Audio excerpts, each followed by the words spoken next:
여러분 안녕하십니까? 정통주식 채널입니다. 1월 7일 금요일, 오늘 이제 1월 2022년도 일주일 증시가 마감이 됐는데요.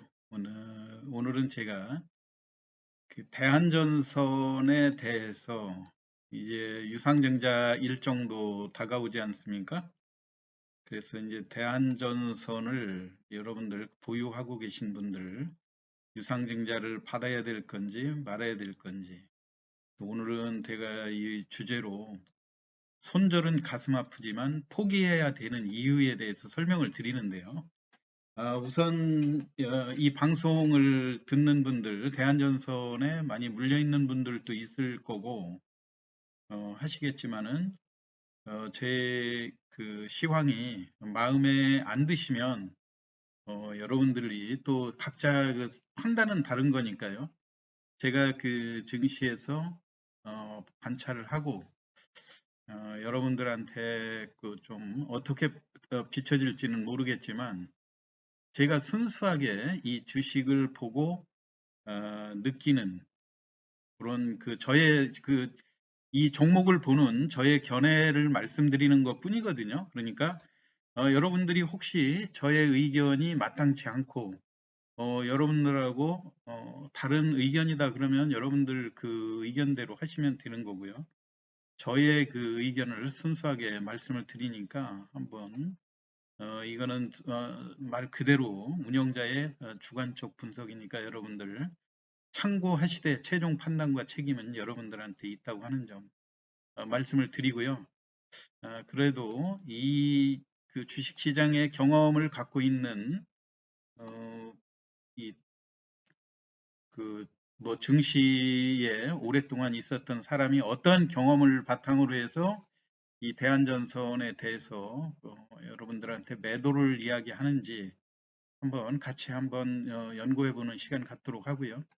우선 과거에 계속적으로 이 대한전선이 동전주의 그런 상황을 변치 못하고 있었지 않습니까? 그러다가 2021년도 작년이었죠. 이렇게 주가가 그 IMM 펀드가 한 5년간 회사를 그 인수한 다음에 열심히 정상화하려고 노력을 했지만은 한계에 부닥치니까 이제 결국은 한 750원 정도의 호반 건설의 주식을 한 40% 정도, 물론 이제 그 전에 여러 가지 블록 딜도 뭐 많이 있었죠. 그런데 주가가 이렇게 5천 원까지 1,000원에서 이렇게 5천 원까지 급등하는, 초단기간에 이렇게 급등한 상황이 됐었거든요. 그러면 이때 왜 그 주가가 이렇게 상승을 했었는가?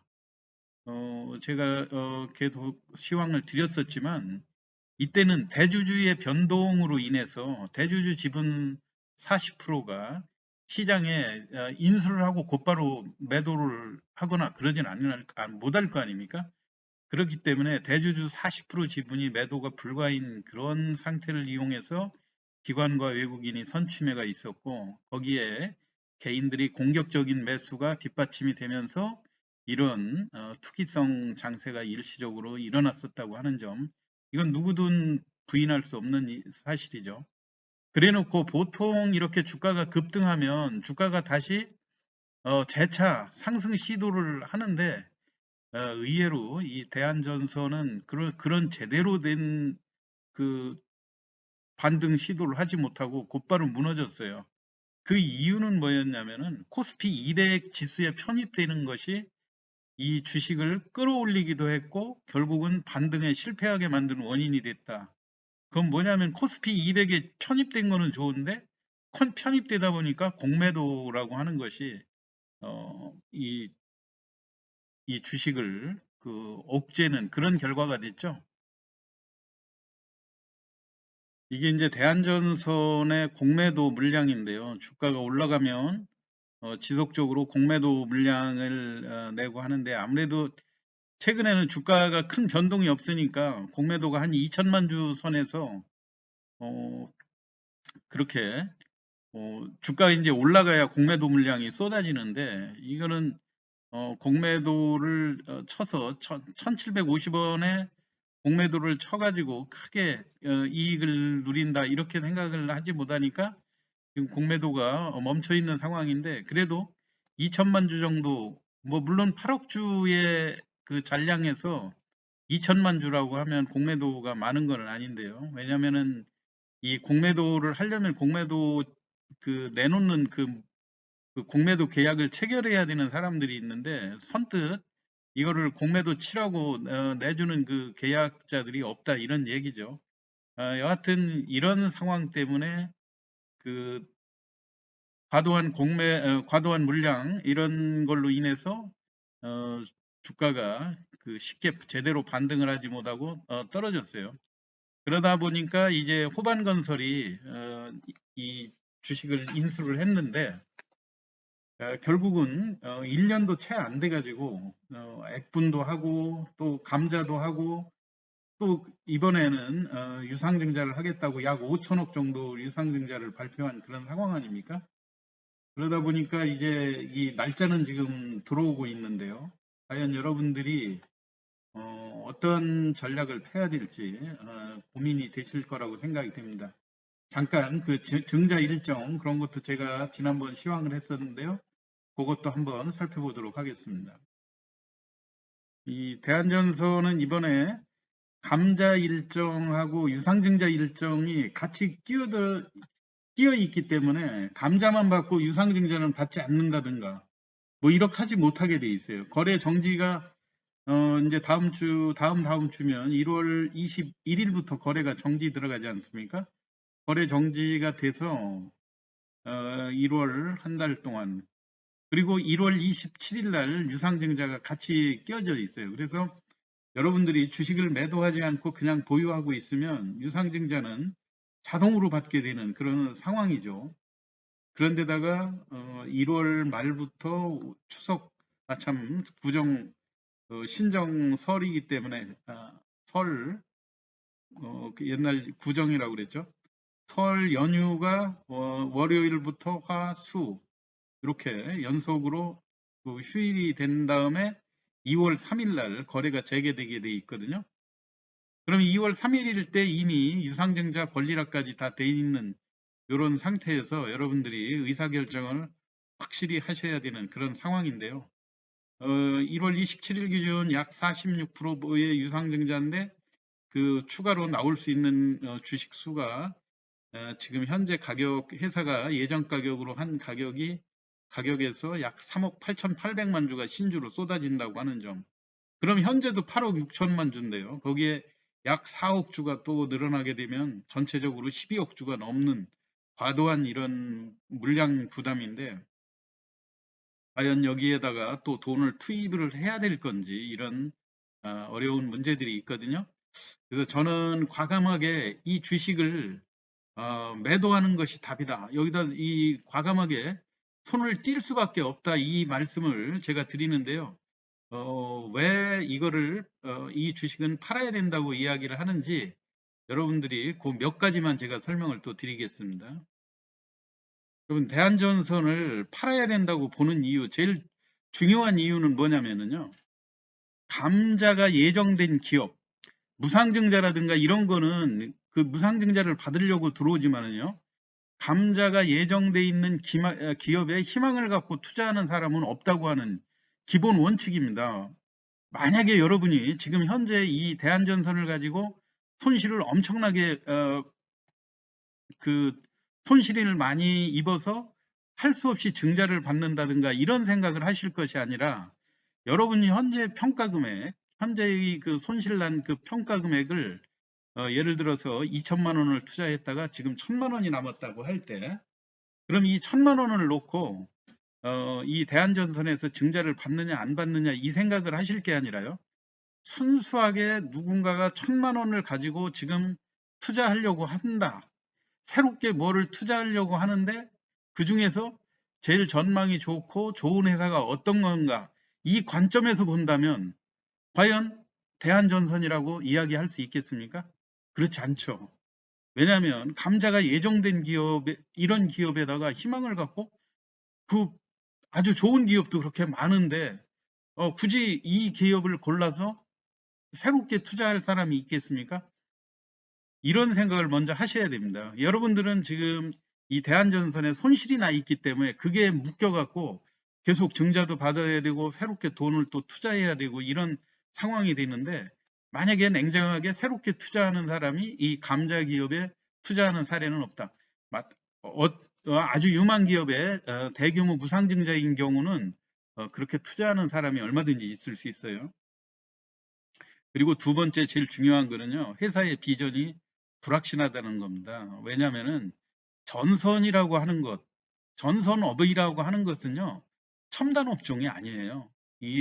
왜냐하면은 이미 국내에 전선업종은 많이 포화가 되어 있는 상태이고, 태양광이라든가 풍력, 원자력 이런 종목들이 움직일 때 대한전선도 따라서 조금씩 움직이지만, 핵심 전력을 생산하는 기업의 주가는 많이 오르지만 이 전력을 운송을 담당하는 기업은 성장성에 한계가 있다고 하는 점이죠. 여러분들이 가지고 있는데 이런 얘기하면 조금 서운하게 들릴지 모르지만요. 냉정하게 회사의 최근 3년간의 실적을 한번 보면 그걸 충분히 알 수 있어요. 왜냐하면 우리가 지금 전력을 생산하는 그 신재생 에너지라든가 풍력이라든가 또는 소형 SMR, 원전 이런 쪽에 그 전력의 그 전망이 아무리 좋다 하더라도 그 전력을 생산하는 그 업체의 포인트가 맞춰질 뿐이지, 아무리 좋은 그 많은 전력을 생산한다고 해서 전선이 없어서 그 전력을 끌어오지 못하는 건 아니지 않습니까? 왜냐하면 국내에 이미 전력 그 기업들은 그 단가도 아주 그 마진이 박하고 이미 포화 상태이기 때문에 성장의 한계가 느껴진다고 하는 점, 이거는 보면은 지금 최근에 3년간의 회사의 실적을 보면 우리가 여실히 알 수 있어요. 자, 매출액을 보면 금년에 3분기까지 1.26조 원, 이게 제가 그 회사가 공시한 이번 그 3분기 분기 자료를 보고 요약을 해 놓은 거거든요. 2000년 말에 1조 4천억을 했어요, 매출을. 근데 19년에는 1조 4천, 또 1조 3,900억 정도. 자, 회사 이 매출 비중을 보면 항상 일정해요. 왜냐면 그 전력의 그 수급이 동향이 우리가 그 전체적으로 우리 국민들이 쓸 수 있는 전력의 그 기본 양이 있을 거 아닙니까? 여기가 이렇게 어느 쪽에서 갑자기 늘어나거나 이러는 구조가 아니란 얘기죠. 이렇게 항상 1조 4천억 정도의 매출이 일어나고 금년도 3분기까지 1조 2천억이니까 대략 1조 4천억 정도 매출이 나오지 않겠습니까? 그러면 여기에서 영업이익이 보면 금년에도 지금 136억 정도 흑자를 냈거든요. 그리고 작년에는 그 IMM 펀드가 이 회사를 매각하려고 그 부실 요인들을 다시 매각하고 하면서 514억의 흑자 구조로 만들어 놨어요. 그리고 2019년도 말에는 258억 정도 흑자가 났고요. 그런데 순이익으로 보면 이게 많이 줄어들죠. 영업이익이 136억이었다가 17억으로 줄어들거든요. 왜 그러냐면 금융비용에 대한 부담이 많이 작용한다 이런 얘기죠. 그 2000년도 말에는 243억이었고요. 2019년도에는 258억의 영업이익을 냈는데도 불구하고 284억의 적자로 전환하는 이런 상황이죠. 그러면 그거에 따라서 저 시가총액은 보면 지금 현재 주가가 많이 하락됐다고는 하지만 시가총액이 1조 5천억이에요. 그 1조 5천억짜리가 펄을 그 100으로 한다 하더라도 뭡니까? 1,500억, 그 150억도 안 되는 그런 그 영업이익, 순이익을 내지 못하고 있다고 하는 점, 이런 것들이 부담이 되는 거죠. 그나마 또 여기에서 수익이 더 많이 났던 2000년도 말에는 시가총액이 7천억 정도밖에 되지 않았었고요. 그래서 이런 것들이 오히려 2021년 3분기에는 이 기업의 재무 구조 자체가 더 악화되어 있다고 하는 점을 여러분이 볼 수가 있는 거죠. 이게 왜냐하면 이 전선업이 가지고 있는 매출액이 이렇게 획기적으로 늘어날 수 있는 그런 구조도 아닌데다가 또 매출액이 늘었다 해도 수익성이 개선되지 않는 구조로 돼 있어요. 그래서 아까 서두에서 설명드린 대로 전력 생산 기업이 아니고 전력 수송 기업이 갖는 한계라고 하는 점. 그래서 이번에 유상증자도 결국은 주주들이 이 5천억이라는 자금을 가지고 뭔가 획기적인 곳에 투자하려고 하는 것이 아니라 부채를 상환하는 데 쓰려고 하는 거거든요. 왜냐하면 영업이익 이렇게 기껏 이만큼 만들어 놨는데 금융 비용이 차지하는 비중이 커지니까 이거를 비싼 그 금융 비용을 내질 않고 주주들이 돈을 객출해서 이거를 충당을 하면 어느 정도 기부는 하는 회사로 된다, 이런 그 계산이 섰었겠죠. 그래서 늘어나는 금융 비용을 줄여보겠다는 그 계산이지, 이 5천억을 가지고 어디다 획기적인 곳에 투자하려고 들어가는 돈이 아니라고 하는 점, 요거를 좀 여러분들이 명심을 하셔야 될 것 같고요. 그리고 최근 유상증자와 감자 액분 발표 주가의 움직임을 보면 여러분이 잘 알 수 있을 거예요. 주가가요, 일체 미동도 없지 않습니까? 자, 한번 그 주가 움직임도 보여드리도록 하겠습니다.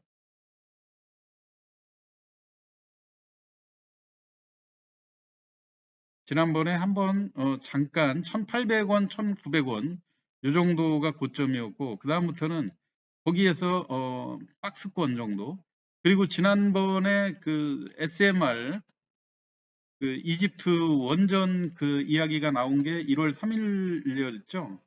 예전 같으면 이날이라도 거래량이 급증을 하면서 주가가 한 10% 이상 반등하는 그런 모습들을 보이는데도 불구하고 전부 다 지금 관망세로 접어들고 있거든요. 이건 뭐냐면은 일단 이 거래 정지되기에 그 임박해서 서로 이 증자를 회피하기 위해서 빠져나가는 이 물량들이 많이 있거든요. 그때 어떻게 저점에 잡아가지고 단기적으로 투자를 해서 조금이라도 차익을 남고 빠져나올 건가 하는 극도의 관망세가 포진돼 있다고 하는 점이죠. 그래서 지금 최근에 이렇게 주가가 관망 분위기를 보이고 있는 것도 최대한 증자에 임박해서 회피성 매물이 왕창 쏟아질 때 최대한 저점에 사가지고 단기적인 그 유상증자하고 노려서 단기적인 시세 차익을 노리려고 하는 이런 투기성 성격의 자금들이 강한 거고요. 증자 이후의 전망이 더 나쁘죠. 아까도 설명드렸듯이 8.6억 주에 또 4억 주가 또 추가로 나오면 12억 주가 되는데요. 그리고 만약에 대주주가 보호의 수가 이제 이 회사 인수한 지 1년이 넘어가기 때문에 경우에 따라서는 지분은 일부 얼마든지 또 매각할 수 있는 그런 자유로운 상황이 돼요. 그리고 증자 물량에 대해서는 그 보호의 수가 적용되지 않는다고 하는 점. 소위 말해서 유상증자 기존에 가지고 있던 물량에 신규로 나온 주식은 시장에 얼마든지 매도를 할 수 있는 거거든요. 그리고 어차피 발행가가 25% 이상 할인돼서 나온 것, 그거 차액이 5% 이상, 5%에서 10% 정도, 아주 그 러프하게 잡아도 그 정도 차익이 남는다고 봤을 때, 대주주는 아주 그 냉정하게 시장에다 매도를 하게 되면 그 대주주가 순수하게 더 추가로 돈 납입하는 것 없이 시장의 소액 주주들한테 얼마든지 떠넘길 수 있다고 하는 그런 위험이 내포되어 있다고 하는 점입니다. 여러분들, 그러기 때문에 대한전선의 향후 그 유상증자라든가 이런 걸 받는 그리고 감자가 되는 주식에 대해서는 신중하게 접근할 필요가 있다, 이런 생각이고요. 마지막으로 주식시장에서 여러분이 가지고 있는 대한전선만 떨어진 것이 아니다. 동일한 비율로 떨어진 여러 주식 가운데 대한전선도 하나 포함되어 있는 그런 상황인데요. 이때 중요한 것은 과연 어떤 주식으로 갈아탔을 때 기다린 보상을 먼저 해줄 수 있는 주식이 어떤 건지, 그것을 찾는 노력이 더 필요한 때라고 생각이 됩니다. 오늘 간략하게 대한전선의 향후 주가 전망에 대해서 설명을 드렸으니까요. 여러분들 다소 좀 부족한 점이 있더라도 참고하시기 바라고, 여러분들 투자에 그 도움이 됐으면 좋겠습니다. 오늘 시황 마치겠습니다. 감사합니다.